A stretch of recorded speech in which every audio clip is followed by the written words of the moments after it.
कितना भी धर्म करे, लेकिन धर्म का फल कोई दे रहा है और मैं धर्म का फल सुख भोगूंगा, तभी भी भय और धर्म का फल नाश बना रहेगा। कितना भी धन वैभव कमाए, लेकिन ये चला ना जाए और ये सुविधा मेरी बनी रहे, ये भय बना रहेगा। वो तो चला जाएगा, शरीर भी बीमार पड़ेगा, सुविधा भी चली जाएगी। तो ये कहीं न कहीं आत्मज्ञान के बिना कहीं न कहीं खतरे में आकर गिरता ही है आदमी। एक आत्मज्ञान ब्रह्म ज्ञान है जो सारे खतरों से हंसते खेलते पार कर सकता है। मंसूर शूली पे चढ़ रहे हैं और दुख नहीं, खतरा नहीं। सुकरात को जहर दिया जा रहा है और मौत सामने है। मौत आती है तो एक नया जीवन है, मौत होती तो शरीर की होती, मेरी कहाँ है मौत? जो मौत को देख रहा है वो मौत का साक्षी है। तो आप योग में कितने भी आगे बढ़ गए, आप शांत हो गए, आत्मा दृष्टा है, तद दृष्टे स्वरूपे अवस्थान। योग ज्ञान में सहायक है, लेकिन आत्मज्ञान पर नजरिया नहीं है तो योग भी कुछ हद तक आपका चित्त सात्विक किया, शुद्ध किया, एकाग्र किया, लेकिन फिर भी चंचलता होगी। और जब तो विक्षेप होगा और ईश्वर अलग है, मैं उसका ध्यान करता हूं, तो अलग में तो भय बना रहेगा, दूरी बनी रहेगी, पतन का डर भी रहेगा। अगर उपासना करेगा तो जितना दिन उपासना करेगा उतना दिन तो खुशी, शांति, आनंद रहेगा। उपासना छूटी या ढीली पड़ी तो फिर वो नीचे आ जाएगा। धर्मात्मा भी जितना धार्मिक रहेगा, धर्म करेगा उतना ऊंचा, फिर अधर्म आएगा तो ग्लानि हो जाएगी। ऐसे ही संसारी भी जितना प्रोग्रेस हुआ, हर्ष होगा राजसी आदमी को, यश हो गया, जीत गए, बड़े खुश हो गए, कमाई अच्छी है, खुश हो गए, बेटे बेटी कहने में खुश हो गए। लेकिन वो बेटे बेटी जब बीमार पड़ेंगे, कमाई जब गड़बड़ होगी, शरीर जब गड़बड़ होगा, तो फिर सारा सुख मटिया मेल हो जाएगा। कितना भी कूड़ कपट करे, कितना भी अनुकूल पड़े, डिग्रियां ले, तभी भी बाहर की चीजें तो टिकती नहीं। तो न भोगी को सुख है, न योगी को भी सुख है, न धर्मात्मा को शाश्वत सुख है, थोड़े समय के लिए है। लेकिन धर्मात्मा हो, योगी हो, भोगी हो, अगर देह को मैं मानने की गलती छोड़ दे और विदेही आत्मा को मैं रूप में जानने का उद्देश्य बना ले, तो भोगी भी आराम से समत्व योग को पा सकता है, योगी भी समत्व योग को पा सकता है, धर्मात्मा भी समत्व योग को पा सकता है। तो प्रकाशम च, गीता ने बहुत ऊंची बात कही श्री कृष्ण ने। प्रकाशम च प्रवृत्तिम च, प्रकाश माना सत्वगुण, प्रवृत्ति माना रजोगुण, मोह माना तमोगुण। प्रकाशम च प्रवृत्तिम च मोहम एव च पांडवा न संप्रवृत्तानि न निवृत्तानि कांक्षति। उनमें प्रवृत्त होने का भी आग्रह नहीं रखता, मैं के सात्विक बना रहा हूं, अथवा मैं राजसी बना रहा हूं, अथवा मैं तामसी बना रहा हूं। वो अपनी मैं को शुद्ध रूप में जानता है। फिर तमस में नींद भी ले लेगा, रजस में प्रवृत्ति भी कर लेगा, सत्व में दान पुण्य भी कर लेगा, और उससे न्यारा होके गुणातीत निर्मल निर्गुण रोटी सबसे मोटी उसका भोग लगाता है। निरंजन वन में साधु अकेला खेलता है। एक ब्रह्म व्यापक सर्वत्र, जैसे एक ही आकाश अनेक बर्तनों में, अनेक चीजों में, अनेक, ऐसे अपने चिदाकाश स्वरूप को जान लेता है। वासुदेव सर्वमिति, और यही आत्मा ब्रह्म स्वरूप है। तो वो कर्तव्य करेगा तत्परता से, लापरवाही नहीं रहेगी। तो तीन सिद्धांत पक्के हैं वैदिक।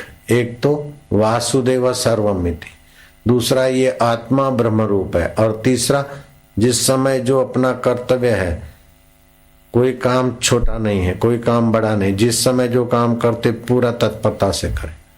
झाड़ू लगाना भी कोई कम सेवा नहीं है। शबरी भीलन देखो, लंका में जाना और सीआईडी करना और कैसे कैसे लोग रहते और क्या क्या करना है अपने को, वो भी कर्म अपनी जगह पर है। तो जो काम करे तत्परता से करे।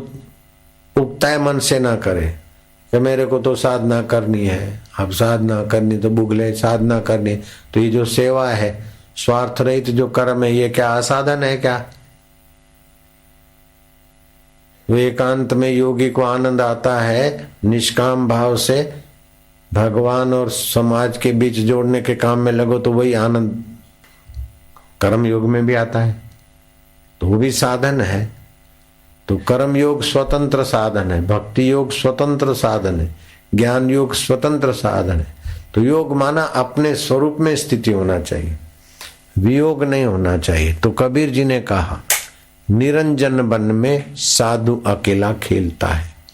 अंजन माना इंद्रियां, इंद्रियां देखती है तो एक बहिर इंद्रियां होती है, एक अंतर इंद्रियां होती है।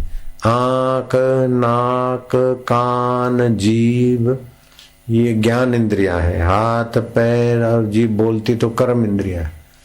तो ये इनको करण बोलते हैं, जिससे संसार की चीजें समझ में आए, पकड़ में आए। तो ये बहिकरण है, कर्म इंद्रिय ज्ञान इंद्रिय। मन बुद्धि चित्त अहंकार ये अंतःकरण है। भूख प्यास अंतःकरण से पता चलती है, नहीं भूख प्यास की अंतःकरण से पता चलती है। बीमारी की भी आंखों से पता नहीं चलता है, अंदर से पता चलता है। तो इसे अंतःकरण से और भी कई पते चलते हैं। तो बहिर्करण अंतःकरण जिसकी सत्ता से देखते हैं और बदलते हैं और सूचना देते हैं, उन सब का जो आधारभूत है वो मैं चैतन्य आत्मा।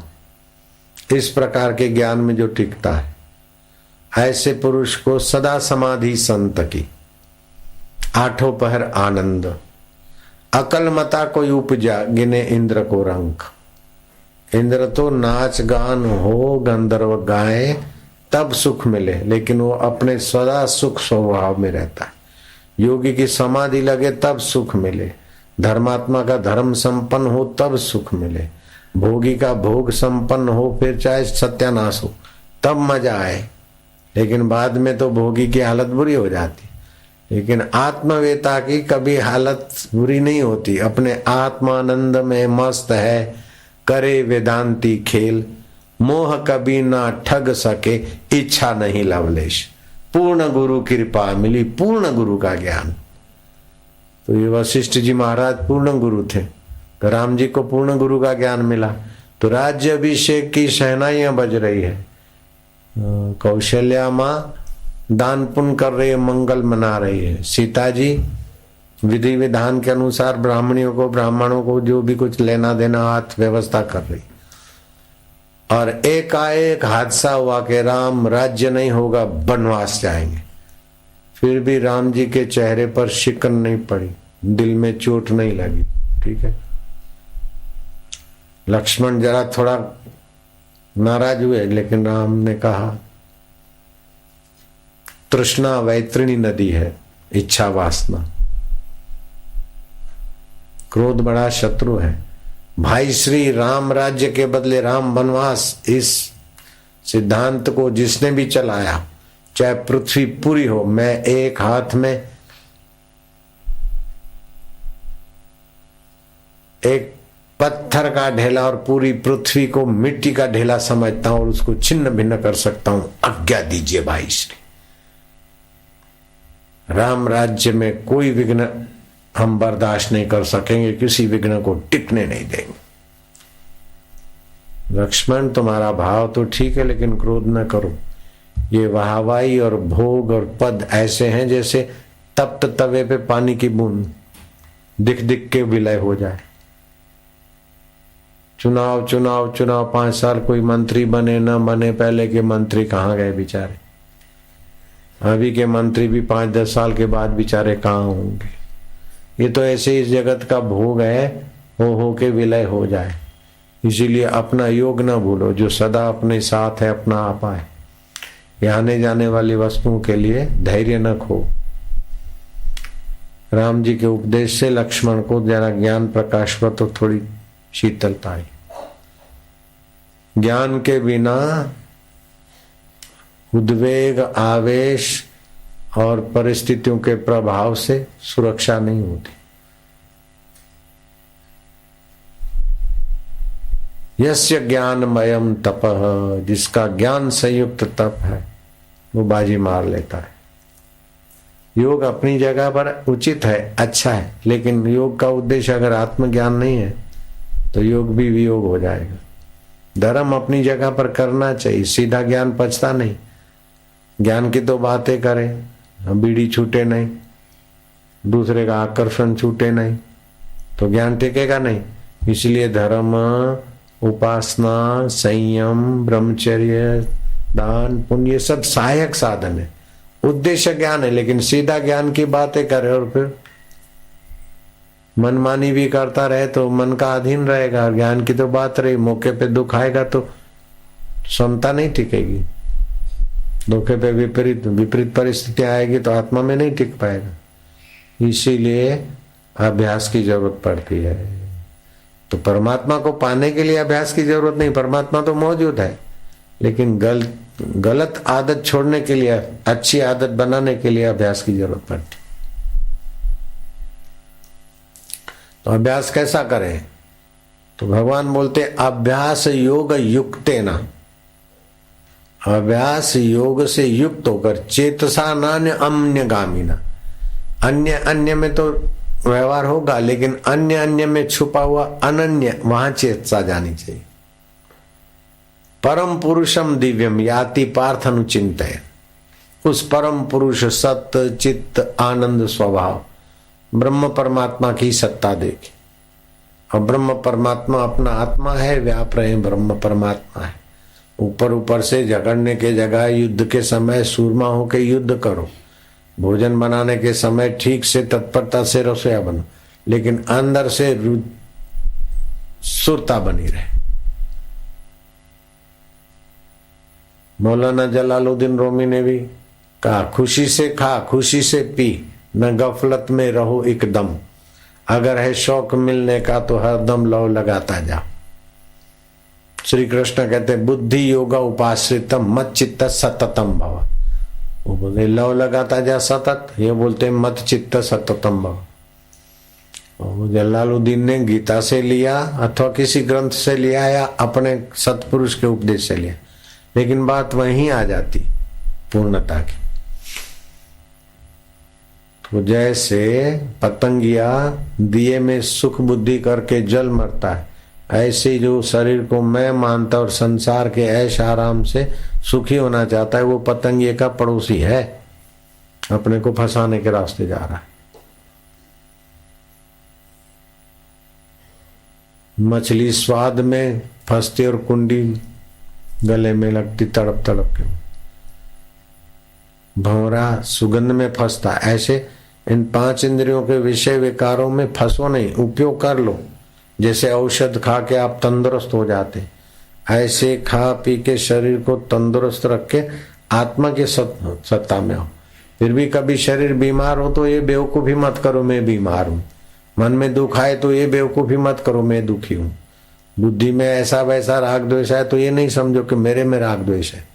राग द्वेष बुद्धि में आता है, सुख दुख मन में आता है, बीमारी तंदुरुस्ती शरीर में आती है, सफलता विफलता 5 भूतों में होती है। मुझ परमात्मा में आत्मा में कुछ नहीं है। मैं निर्लेप नारायण शाश्वत परमेश्वर का अविभाज्य हूं। इस प्रकार की उपासना, फिर वो वासना निवृत्ति का जो प्रयोग बताया, तो ये जल्दी साधक का मंगल कर देगी। केवल इरादा कर लें कि हमें परम सुख चाहिए, व्यवहार करते समय भी और ध्यान भजन के समय। इसको बोलते अविकम्प योग। योगी समाधि ध्यान करता है तब तक तो उसका योग है, आनंद है, लेकिन उठता है तो कंपित हो जाता है। लेकिन ध्यान में रहे तो शांति, और उठे और व्यवहार करे तो भी नजर तत्व पे रहे। मैंने लाइट देखी, पंखा देखा, फ्रिज देखा, गीजर देखा, माइक देखा, लेकिन मुझे ज्ञान है कि सब में विद्युत नेगेटिव पॉजिटिव छेड़े हैं, विद्युत का ही खेल है। मुझे ज्ञान है तो ये कितनी भी लाइटें अलग अलग हो, लेकिन मैं बिजली तत्व को जानता हूं तो हो गया। ऐसे आत्म तत्व को जाना तो कुछ भी होता रहे, यथा योग्य करे, फिर परिणाम जो भी आए। ज्ञानी को आग्रह नहीं होता कि ये होना ही चाहिए, करता है, फिर हुआ ना हुआ सब स्वप्न है। जैसे स्वप्न में सफलता मिली तो क्या, विफलता मिली तो क्या, यश हुआ तो क्या, अपयश हुआ तो क्या। स्वप्न का हाथी, उसमें बैठा राजा, अब उसके ऊपर मुकुट सोने का हो चाहे चांदी का हो, अथवा चिड़िया बैठ गई, फर्क क्या पड़ता, आंख खुली तो सब गायब। ऐसे ही है ये, जैसा स्वप्न रैन का ऐसा ही है संसार। क्या करिए क्या जोड़िए थोड़े जीवन काज, छोड़ी छोड़ी सब जात है देह गेह धन राज। तो सब छूटने वाली चीजें हैं, तो बहती चीजों का बहने का मजा लो, रहने वाले का रहने का मजा लो। हम लोग क्या करते, बहने को रखना चाहते और रहे हुए को पता नहीं, इसी में मार खा जाते। रहने वाला आत्मदेव परमात्मा सदा रहता है और चीजें आती और बहती। जो धन मिल गया सो मिल गया, जो चला गया सो चला गया। अब धन के पीछे शांति क्यों नाश करते। जो यश मिल गया तो मिल गया, जो अपयश हो गया तो हो गया। मेरा इसने अपयश कर दिया, ये बहुत खराब है, अंदर गांठ बांध के अपने चित्त को संकुचित क्यों करना। किसी का नाम तो दुनिया है, होता रहता है। तो अपने साधक दीक्षा के बाद, सत्संग के बाद जितने विशाल हृदय हो जाते और जितने सम रहते, उतने दूसरे लोग बेचारे नहीं रह पाते। ध्यान भजन तो दूसरे भी करते हैं, लेकिन ऐसा नहीं हुआ, मेरी माला नहीं हुई, मेरा ऐसा नहीं हुआ, मेरा बच्चा नहीं कहना मानता, मेरा बाप। अरे नहीं माने तो नहीं माने। कृष्ण के बच्चे भी नहीं मानते कहना, तो भी कृष्ण तो बंसी बजा के आनंद में रहते थे। अपना मन भी अपना बच्चा है नहीं कहना मानता है तो क्या करते। माना तब माना, नहीं माना तो चल भैया। तो ज्ञानी को कहीं आग्रह नहीं होता, कोई दुराग्रह नहीं होता। साधक को आग्रह रखना चाहिए, संसारी भोग में आग्रह रखता है, साधक साधना में और सम रहने में आग्रह करे। ज्ञानी पूर्ण है, उसको क्या आग्रह दुराग्रह। पूर्ण गुरु कृपा मिली, पूर्ण गुरु का जाओ पढ़ो। श्रेष्ठ पुरुष अपने वैराग्य और अभ्यास के बल से संसार बंधन से मुक्त हो जाते हैं। जैसे हाथी, देखो शमशान में जाते हैं और जलता हुआ मुर्दा देखते, बोले यार कुछ भी नहीं, लेकिन थोड़ी देर के बाद गपशप लगाते और सब भूल जाते। शमशान में जाए विवेक से, जो वैराग्य जगता है वो पकड़ रखे तो भी कल्याण हो जाए। पति पत्नी की भोग वासना के बाद जो वैराग्य होता है, उसके अनुभव को पकड़ रखे तो बेड़ा पार हो जाए। अब मैं आपको बताता हूं कि तीर्थ भूमि का महत्व। हिंदुस्तान में 7 ऐसी जगह है जहां पर मरने वाला कितना भी पापी हो, उसको यम यातना नहीं होती। जमदूत उसको लेकर नरक में नहीं ले जा सकते। 7 जगह हैं मोक्षदायिनी, मुक्ति का मार्ग वहां जल्दी तय होता है। अयोध्या, मथुरा मां वृंदावन, ये सब। अयोध्या, मथुरा, माया माना हरिद्वार, सप्त ऋषि, ये जहां अपन बैठे। अयोध्या, मथुरा, माया माना ही हरिद्वार, काशी, कांची, अवंतिका माना उज्जैन, पुरी द्वारावतिश्चय, जगन्नाथपुरी। ये 7 जगह। और जगह पृथ्वी में त्रिदोष होते, वात पित्त कफ वातावरण में, तो और जगह 2 दोष होते और 1 गुण होता है। जैसे सूरत है, बंबई है, तो वात और कफ की प्रधानता है।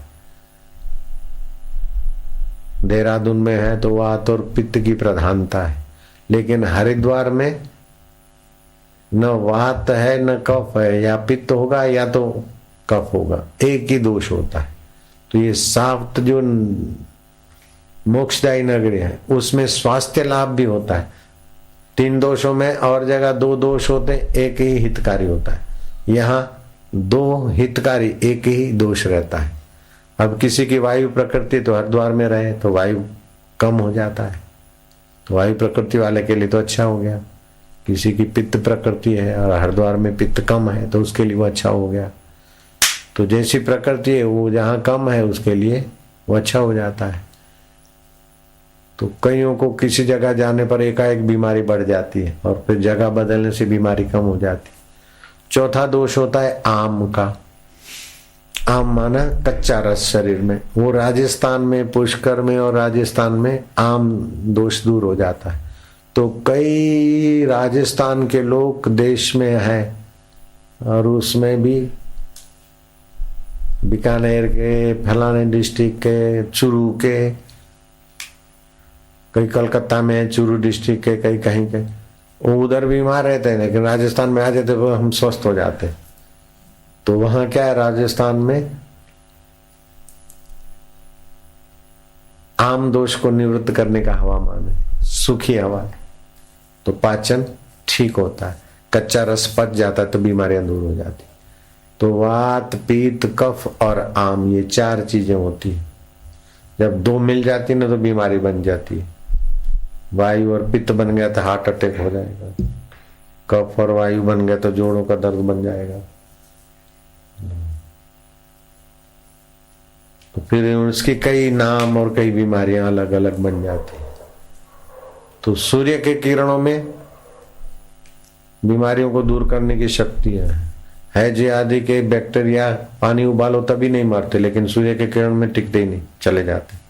तो मैं सलाह देता हूँ सुबह सूर्य के किरणों में स्नान करना, 7-8 मिनट पेट के तरफ, 10 मिनट पीठ के तरफ, उससे भी फायदा होता है। और तीर्थ सेवन का ऐसा प्रभाव है कि बलराम दास जी महाराज, ये मैंने पहले भी बताया था लेकिन हर समय नए नए लोग होते हैं तो फिर से दोहराता हूँ। बलराम दास महाराज बिंद्रावन में रहते थे, मोक्षदायी जगह है, चलो जैसे है ये है। तो बलराम दास महाराज थे, वे सुबह 3 बजे उठ जाते। तो जीवात्मा सुख चाहता है तो वो महात्मा सुबह 3 बजे प्रदक्षिणा को निकलते रोज। तो एक दिन उस महात्मा ने, बलराम दास महाराज ने देखा कि साधुओं का भंडारा, उस साधु बेचता, महाराज आइए आइए बैठिए, पाइए पाइए।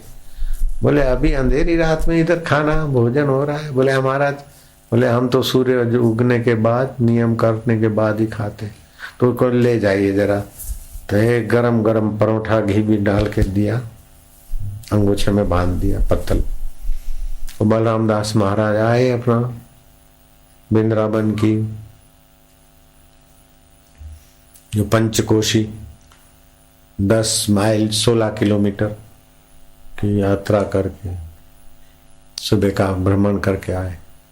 देखा क्या नाश्ते में चलो वही खा लेते, तो खोला तो उस पत्तल में वो परोठा के अंदर मांस था, नॉनवेज। तो महाराज तो अंगोचे सहित फेंक दिया। और दूसरे दिन फिर उस इलाके में गए तो देखा कि ये तो महफिल जमी हुई है, साधु साधु। अरे बोले कल तुमने परोठा दिया था, तुम कौन लोग हो? बोले महाराज हम वृंदावन वासी हैं, लेकिन ये हम दिख रहे हैं आपस में निशाचर लोग हैं, हम रात्रि को इकट्ठे हो पाते। वृंदावन में रहने के कारण जमदूत तो हमको नहीं ले जाता, लेकिन हमारे कर्म वासना वाले ही थे, इसलिए खाने पीने की और ऐसे ही नॉन वेज की आदत थी। तो यहीं भटक रहे हैं, जमदूत तो हमको ले नहीं जा रहे, क्योंकि ये सप्तैता मोक्षदायक 7 तीर्थ स्थानों में यमदूतों की गति नहीं नरक में ले जाने की। लेकिन अब इधर ही हम प्रेत हैं महाराज, निशाचर हैं। और ऐसे उड़िया बाबा को भी एक प्रेत मिला था। अरे तो पुजारी तू तो मर गया था, बांके बिहारी का पुजारी था, अभी इधर कैसे आ गया सुबह सुबह? बोले महाराज मैं आपसे प्रार्थना करता हूँ कि बांके बिहारी की पूजा करते करते मैंने पैसे चुराए, फलानी जगह पर पड़ी है मेरी संपत्ति, कुछ सोने के सिक्के भी हैं, चांदी के भी हैं। घर वालों को बोलो वहां से निकाले और मंदिर में और अच्छे काम में लगा दे, मेरी दुर्गति हो गई है। तो प्रेतों के भटकता दुर्गति, बोले ये तीर्थ भूमि का प्रभाव है कि नरक में तो नहीं जा सकते, तो इधर ही प्रेतों के भटक है। तो रामसुख दास महाराज जी ने अपना विल में लिखा, अगर मेरा गंगा किनारे शरीर त्याग नहीं होता तो कहीं भी मेरा शरीर समाप्त हो जाए, तो जहां गायों का आना जाना, गायों के खुर की मिट्टी हो, वहां मेरी चिता अग्निदान का काम करना। तो या तो ये सप्त जगह या तो गाय आसपास में रहे, वो बड़ा सात्विक जगह मानी जाती।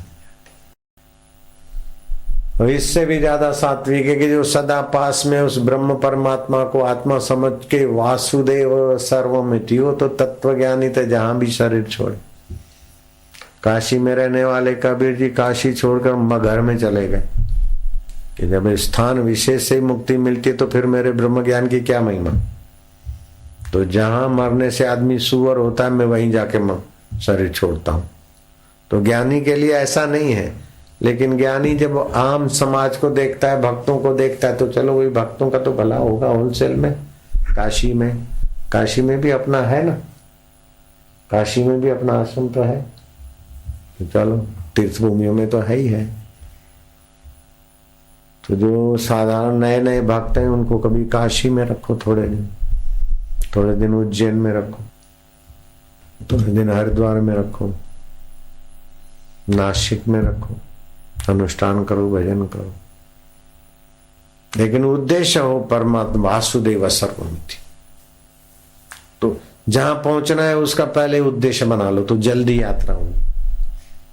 मैं क्या करूं। कुछ लोग मेरे से पूछते हैं ना, तो मुझे लगता है कि कितने भोले लोग हैं, अनजान है। जब दिन रात स्पष्ट बोल रहा हूं कि ऐसा चिंतन, ऐसा ध्यान, फिर आके पूछते मैं क्या करूं।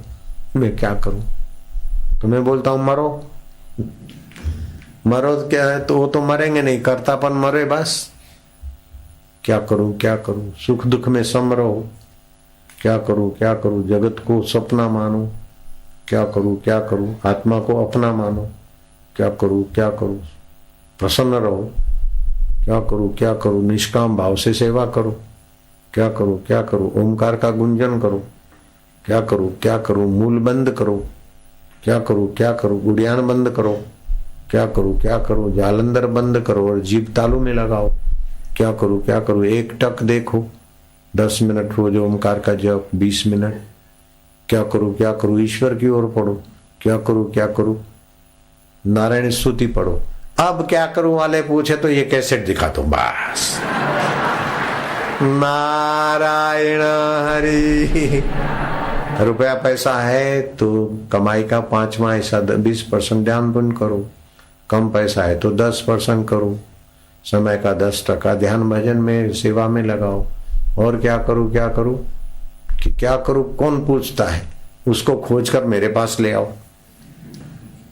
अब क्या करूं वाला प्रश्न का उत्तर है कैसेट देख लो। क्या करूं, अब कोई पूछेगा हम क्या करूं तो बोले कैसेट देख लो। क्या करूं, कैसेट का नाम क्या करूं।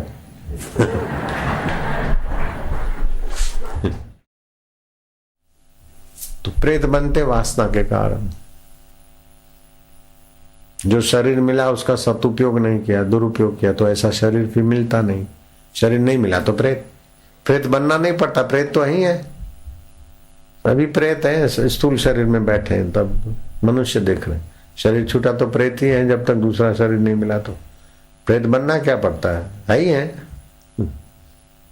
सभी भूत तो ही है। स्थूल भूत छूट जाता तो सूक्ष्म भूत। प्रेतों में भी सात्विक स्वभाव वाले होते हैं, राजसी स्वभाव वाले होते हैं, तामसी स्वभाव वाले होते हैं, अपराधी स्वभाव वाले होते हैं। जो जीते जी अपराधी होते हैं ना, वे फिर प्रेत बन के भी एक्सीडेंट करवाते हैं, आराम झगड़े करवाते, किसी में घुस जाते, किसी को सताते। सात्विक होते तो उसको मदद भी करते। लेकिन प्रेतों की मदद कब तक और उनका विघ्न भी कब तक। आत्मा शाश्वत है। फिर भी कभी कभी कोई चंड होते हैं तो निकलते भी नहीं गई। आजकल तो प्रेत निकालने वाले धंधे वाले 20,000 का ठेका, प्रेत निकालूं 15,000 का, 20,000 का। फिर बोले बार्गेन करते करते 5,000 में। अब प्रेत तो निकला नहीं। एक दिन प्रेत वाले को शांति मिली, दूसरे दिन फिर अशांति हो गई। मेरे पास आया, मैं तो ये जानता नहीं। मैंने ब्राह्मण को बोला भाई जैसा भी देखो, कि संसार का तो कोई था नहीं है। तो हे राम जी, जैसे दुर्बुद्धि लोग अग्नि को जलाशय मान के कूदे, ऐसे शरीर को मैं और भोग विकार को सुखदायी मानकर कूदते हैं। जैसे पतंगे कूदते न दिए में सुख लेने के लिए, ऐसे अज्ञानी मूर्ख संसार में काम विकार में, धन में, लोभ में, कपट में कूद कूद के पच रहे, मर रहे। कोई बुद्धिमान है जो आत्मा के तरफ आता है,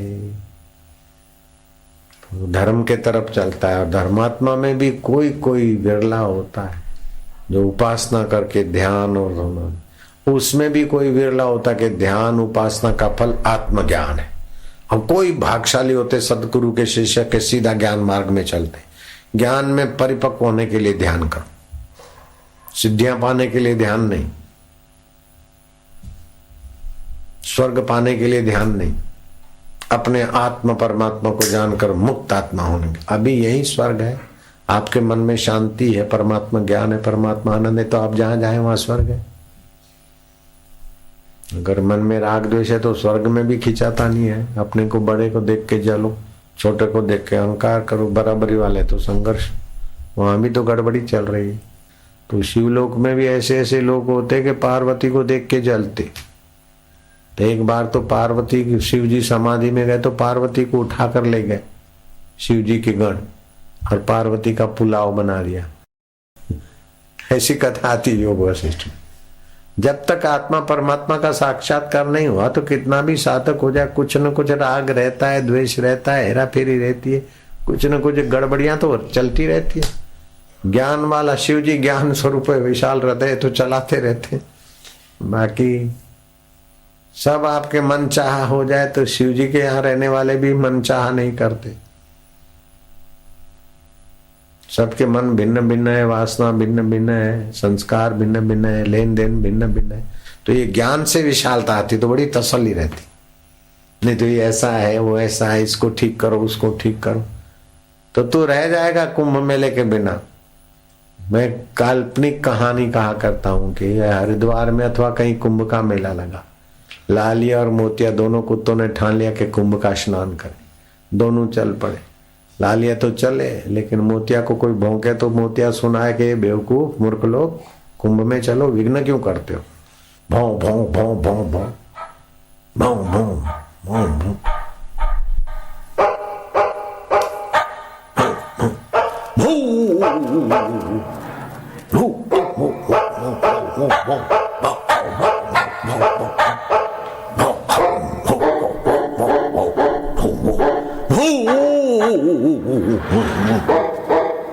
मोतिया तो बड़े, लालिया ने बोला छोड़। अरे बोले इनको पता नहीं अपन अच्छा काम कर रहे, ये विघ्न डाल रहे हैं, इनको जरा सुधार के मैं आता, तुम चलो। वो सुधारने गया, 10-5 को काटा, 10-5 ने मिलके उनको काटा। वो तो मोतिया तो बेचारा, लालिया तो निकल गया। मोतिया को तो इसको सुधारो, उसको ठीक करो, फिर 2-4 व्यक्तियों की अपनी कंपनी बनाई, उनमें से संभाल के चलो, अपन कुंभ मेला का एक यूनियन बना के चलते। तो 3-4 की यूनियन, तो कहीं 8 की यूनियन मिले, उससे फाइट करो। ऐसे करते करते महाराज वो तो साथी तो कुंभ मेला ना आकर घर पहुंच गया। ये तो खफा होकर 4 महीने के बाद मुर्दा होके घर पहुंचा कि तू नहाया। अरे बोले मैं नहाया, तो ऐसे हैं कुत्ते, ऐसे हैं लोग। तू गया था? अरे बोले मैं तो नहा के आ गया। तो कैसे? अरे बोले जहां जरूर पड़ी तो पूंछ हिला दी, जरूर पड़ी तो पूंछ दबा दी, जरूर पड़ी तो करके चल पड़े। मेरा उद्देश्य था कुंभ मेले में पहुंचना, और तुम्हारा उद्देश्य था दुनिया को ठीक करना, इसलिए तुम उलझ गए, हम पहुंच गए।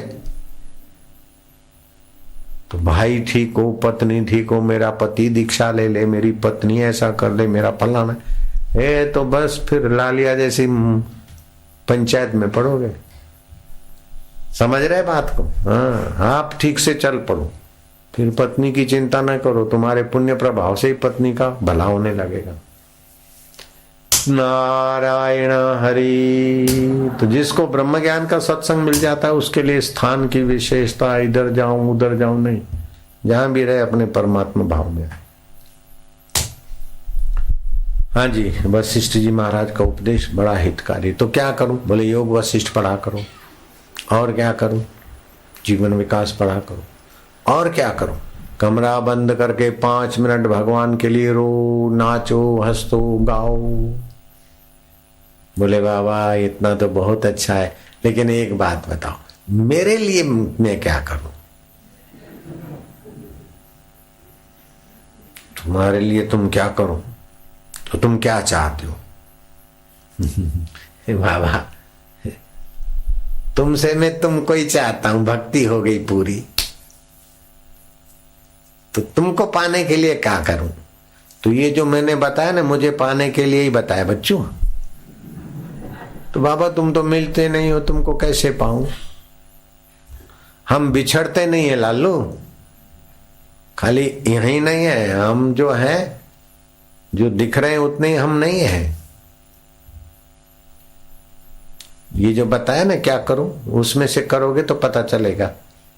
फिर स्वप्न में भी मुलाकात होगी, कभी जागृत में भी दर्शन पर्शन होगा, कभी तुम्हारे मन में भी जो भी विचार आएगा सत्संग में भी उत्तर मिल जाएगा। बाबूजी ऐसा करो कि मैं जब चाहूं ना आपसे मिल सकूं, बस इतना कर दो। ये छोटी छोटी बात है, तुम ऐसे मिलोगे बिछड़ो ही मत है। तो बाबा क्या करूं? बस क्या करूं, कोई छोड़ दे। ओम नमो भगवते वासुदेवा, ओम नमो भगवते वासुदेवाय, लीलाशा देवाय, प्रभु देवाय, आत्मदेवाय। बापू लेकिन क्या करूं? अच्छा देख, ये कर, यूं कर, सारे गम पध नीत सा, 10 प्राणायाम कर यूं करके।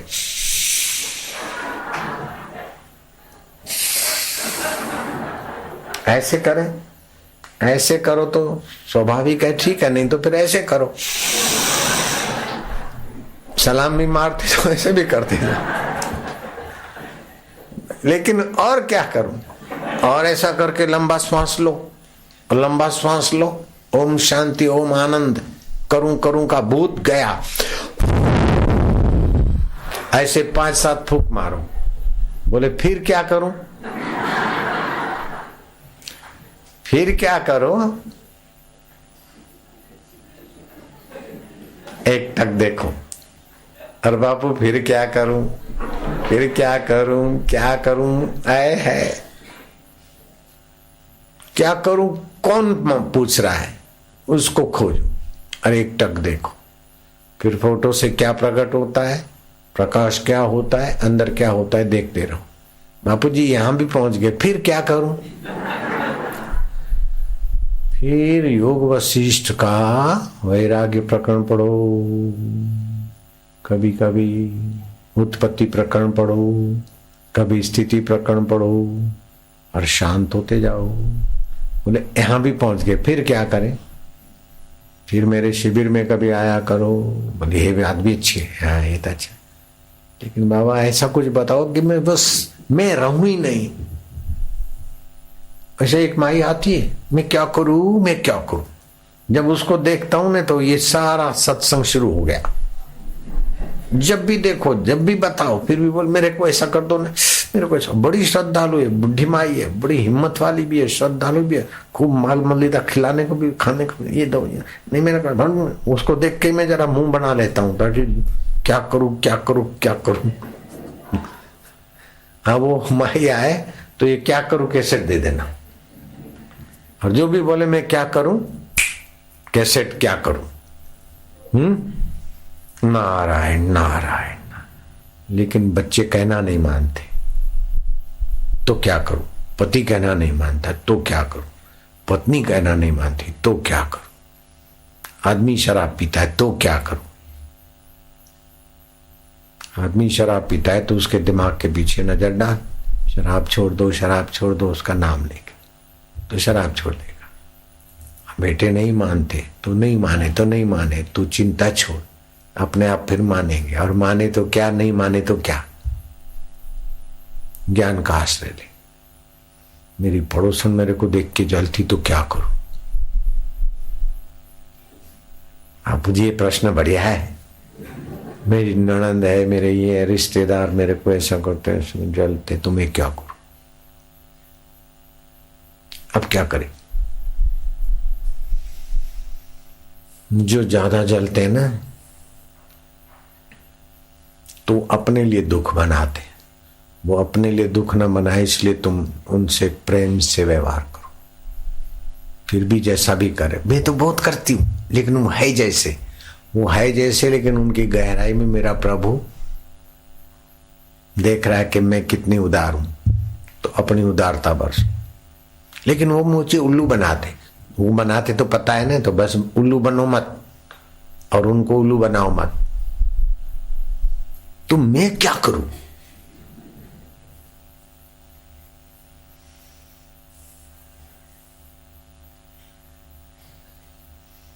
थोड़ा धैर्य रखो, समय की धारा में सब ठीक हो जाएगा।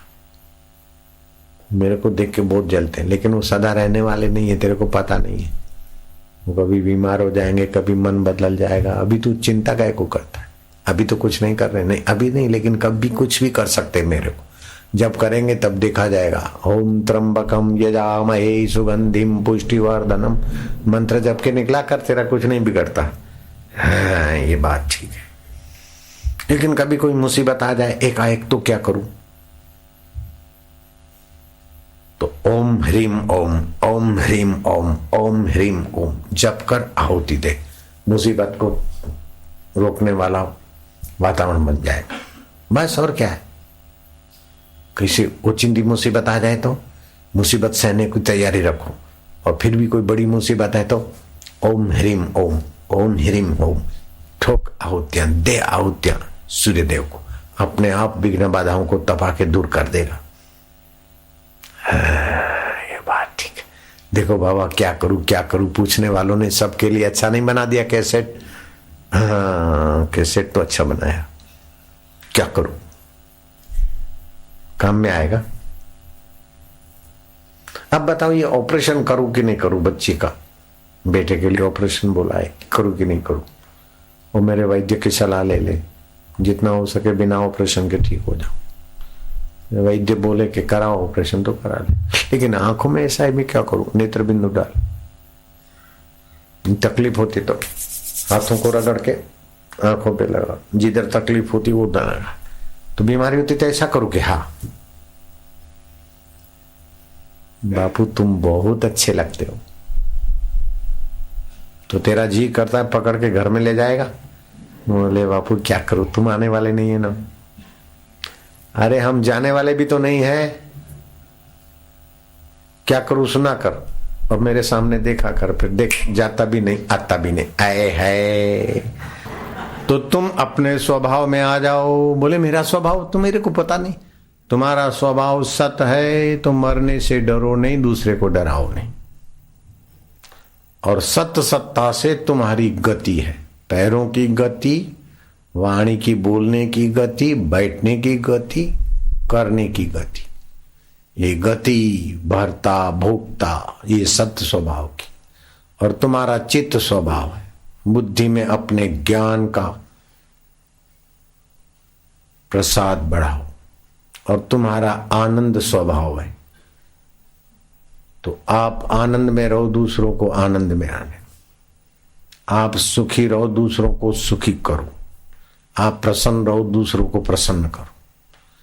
आप समझदार बनो, दूसरों की समझदारी बढ़ाओ। आप मृत्यु से डरो नहीं, दूसरों को डराओ नहीं। आप सत स्वभाव है, अपने सत स्वभाव में रहो। चित्त स्वभाव है, अपने ज्ञान में वृद्धि करो। बाहर का ज्ञान नहीं, अपने मैं का ज्ञान। और आप आनंद स्वभाव, आनंद में रहो। बापू जी ये तो अच्छा लगता है। फिर आगे क्या करना है?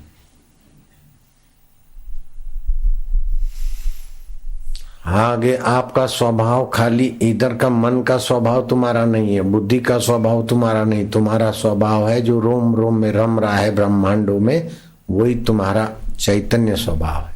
इसी को भगवान शिव जी कहते हैं, उमा राम स्वभाव जेहि जाना, ताहि भजन तजी भावन आना। अपने राम स्वभाव को जानोगे तो उसके रस के बिना और कहीं तुम्हारे को फंसना नहीं होगा। और उसका रस पा लिया तो क्या करूं कुछ रहता ही नहीं।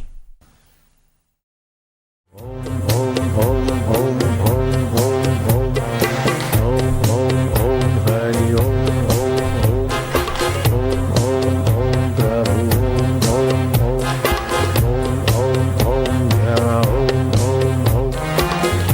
ओम ओम रामा ओम ओम प्रभु ओम ओम प्यारे ओम ओम मेरे ओम रामा ओम श्यामा ओम प्रभु ओम हरि ओम हरि ओम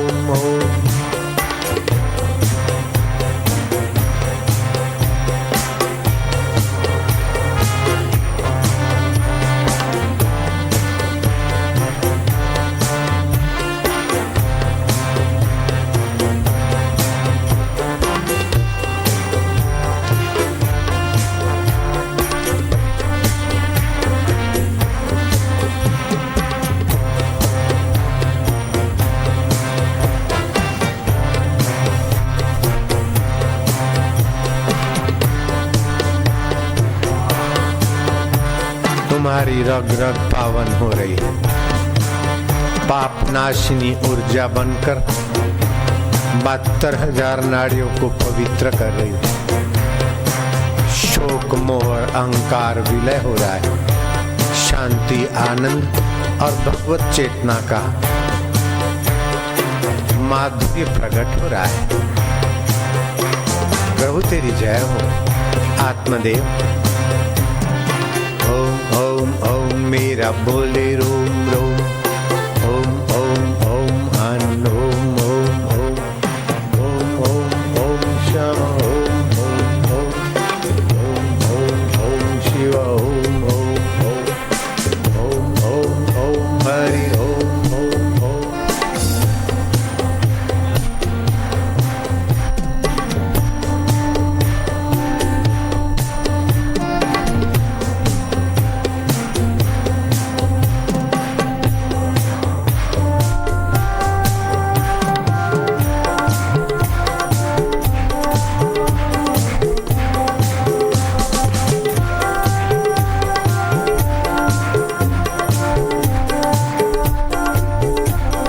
आनंद है, माधुर्य है।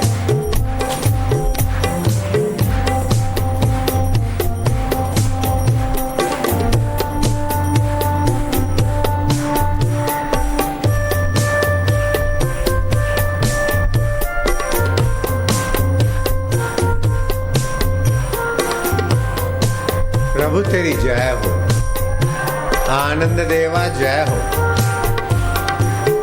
ज्ञान स्वरूपा जय हो।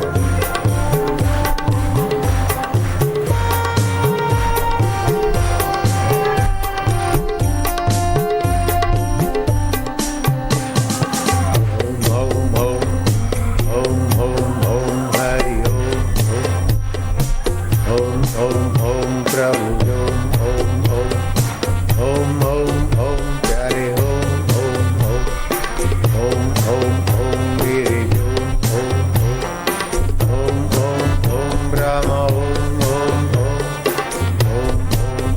शिव ओम हरि ओम हरि ओम हरि ओम।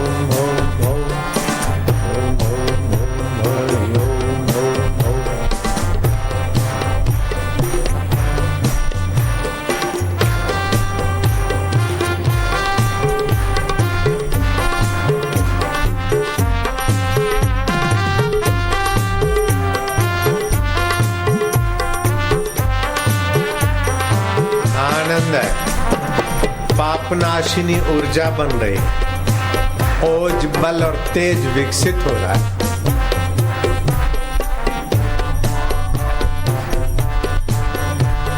नाम जपत मंगल दिशा दसहु, दसों दिशाओं में मंगलमय भगवान के नाम के दिव्य तरंग फैल चुके।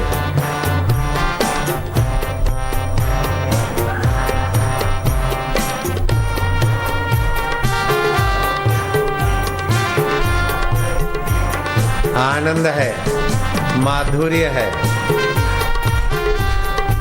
लीलाम हो गई सुस्ती, हरि नाम की आ रही है मस्ती। मस्ती का नाम है तंदुरुस्ती भैया। जय हो। मीरा भाई प्रेम दीवानी, घिंगरू बांध मीरा मेवाड़ में नाची, गौरांग बंगाल में नाचे, नामदेव महाराष्ट्र में झूमे, नरसिंह मेहता सौराष्ट्र में झूमे, तो तुम हरिद्वार में झूम रहे हो। प्रभु जी, प्यारे जी, तुम्हारी जय हो।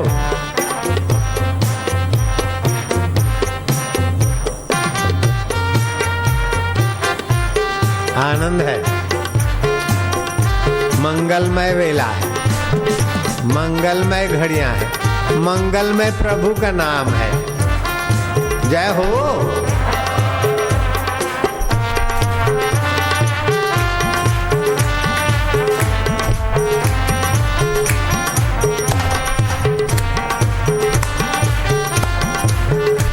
आनंद है, माधुर्य है। ओम ओम ओम प्रभु, ओम ओम ओम प्यारे, ओम ओम ओम मेरे, ओम ओम ओम। हरि बोल। जय हो।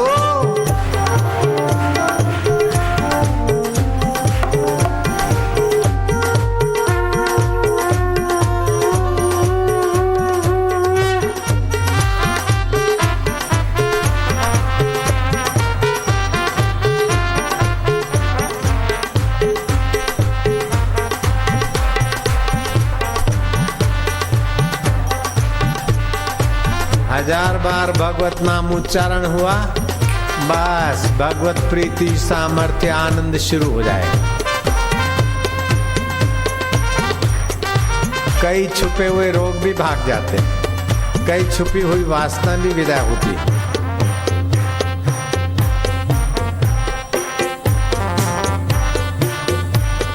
अभी भले पता न चले, लेकिन इस जप से बहुत कुछ अंदर परिवर्तन होता है।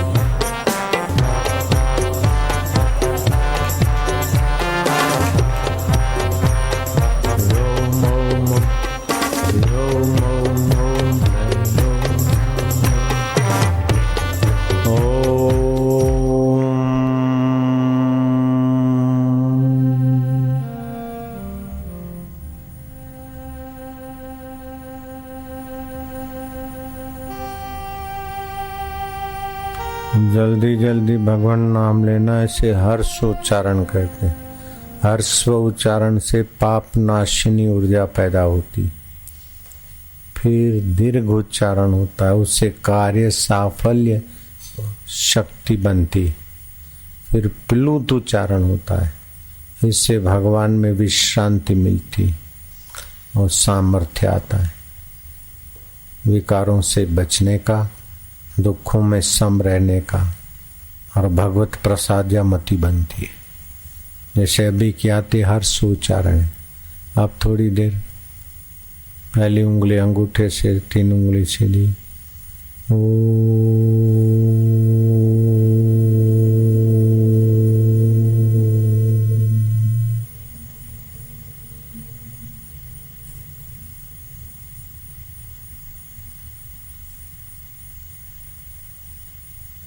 ये दीर्घ उच्चारण है। अब प्लुत उच्चारण,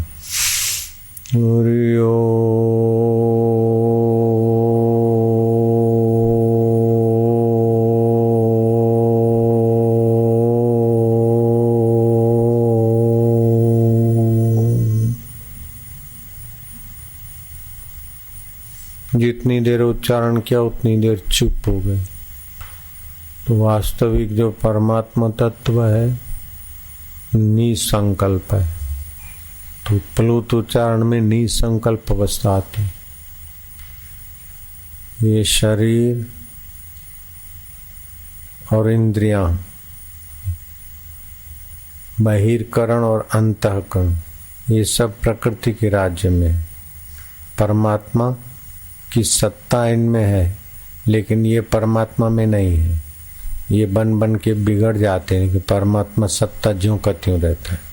जैसे बचपन बन के बिगड़ गया, उसको जानने वाला ज्यों का त्यों है। दुख बन के बिगड़ गया, सुख बन के बिगड़ गया, लेकिन तत्व रूप ओम स्वरूप आत्मा ज्यों का त्यों है। तो उसमें टिक जाए बस।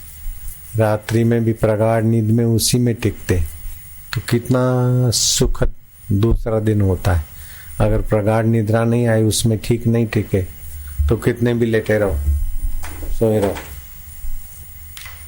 नारायण हरि। ब्रह्मज्ञानी संग धर्म राज करे सेवा। ब्रह्मज्ञानी का चेला है, विश्वाची अप्सरा का सौंदर्य देखकर ललचा गया, उससे लव मैरिज करना चाहा। इंद्रलोक में गया तो देवदूत ने कहा इसको पकड़ लें, गिरा दें, सजा करें। बोले नहीं, ब्रह्मज्ञानी का चेला। इंद्र ने बुलाया, अपने आसन पर बिठाया, स्वागत किया और फिर विश्वाची अप्सरा से उसका गंधर्व विवाह मना, लव मैरिज करा ली। वर्षों तक वहां रहे, पुण्य क्षीण हुआ, फिर धरती पर गिरे। वो ब्राह्मण का बेटा बना, वो राजा की कन्या बनी। ये भगवान राम के गुरुदेव ने कहा, योग वशिष्ठ। ब्रह्मज्ञानी का गुरु का चेला इंद्र और यमराज भी उसका सत्कार करते।